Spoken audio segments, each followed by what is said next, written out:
లక్ష్మి గారు హాయ్ అండి. ఆల్రెడీ మీ ఫ్యామిలీలో 2 హిట్లు పడినాయి. 'కన్నప్ప' ఒకటి, 'మిరాయి' ఒకటి. మీకు మీ బ్రదర్‌కి ఉన్న బాండింగ్ అంటే మేము ఒక వీడియో చూసాము.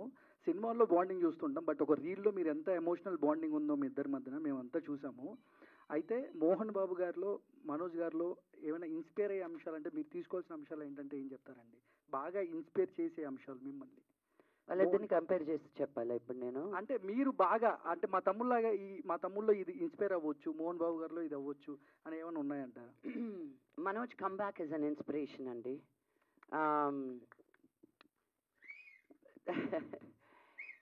బికాజ్ ఐ హోప్ ప్రతి యూత్ మనం చాలా టైం లైఫ్లో అందరికీ ఆ టైం వస్తుంది.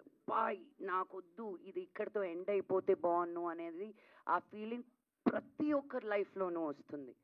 కానీ జీవితం ఇంతే అనుకుంటే నరకం, జీవితం ఎంతో అనుకుంటే స్వర్గం. ఆ ఇంతే జరిగినప్పుడు మనం ఓ నో ఇంకా నాకు వద్దు అనుకుంటే కాదు. మనోజ్ ఎన్ని అడ్డంకులు దాటుకొని ఎంత మనోవేదన దాటుకొని ఇంత దూరం వచ్చాడు అనేది అది మామూలు విషయం కాదు. So that it self is an inspiration. మా నాన్నగారిని ఈరోజు చూస్తే మేమిద్దరం వయసు అవుతుంది కానీ మాకు ఆయనకు అవ్వట్లేదు. ఆయన ఈ రోజుకి ఇప్పుడు ప్యారడైజ్ సినిమా తెలుసా తెలీదా అందరు?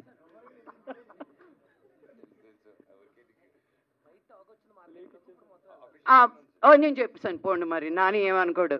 అఫీషియల్గా రాలేదా? ఓ అనుకున్నా, విన్నానండి నేను. దొరికేసానా ఏంటి? ఓ చేస్తే అని విన్నానండి, ఇంకో సినిమా ఏదో చేస్తున్నారని. ఆ సినిమాకి ఆయన క్యారెక్టర్కి ఆయన ఫోటోలు తీసుకునేటప్పుడు అమ్ముడు ఇచ్చుడు నా బాడీలో ఆయనకున్న మసిల్స్ నాకు లేవు. He's weight training continuously because ఆ క్యారెక్టర్కి ఒక సర్టన్ లుక్ ఉండాలి అని.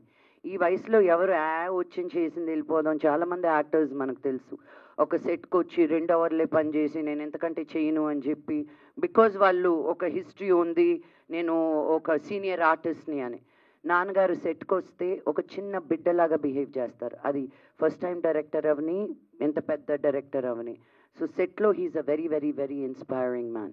ఫ్యూచర్లో ఏమైనా మీ బ్యానర్లో మనోజ్ గారిని పెట్టి ఏమైనా సినిమా తీసే అవకాశం ఏమైనా అంటారా? ఎస్ అండి, వాటితోటే చేయాలని ఉంటుంది నాకు. నేను ఇక్కడికి వచ్చింది కూడా నేను మీకు తెలుసా అని ప్రొడ్యూసర్గా చేశాడు నన్ను. జుమ్మంది నాదో అని ప్రొడ్యూసర్గా చేసి ఒరే నువ్వేరా నన్ను లాక్ చేసింది ఇక్కడ, ఊకొడతారా ఉలికి పడతారా అని చేయించారు అని ఐ జస్ట్ రియలైజ్. ఇప్పుడు పాన్ ఇండియా విలన్ అయ్యాడు కదా యాక్టర్, పాన్ ఇండియా యాక్టర్ అయ్యారు కదా మనోజ్ గారు. అంటే కొంచెం రెమ్యునేషన్ కూడా కొంచెం పెరుగుంటుంది కదా. అక్క కోసం ఫ్రీగా చేస్తాడని అనుకుంటున్నాను నేను. లక్ష్మి గారు అంటే ఏంటి వాటికి కలిపి ఇప్పుడు ఇచ్చేయమంటున్నావా?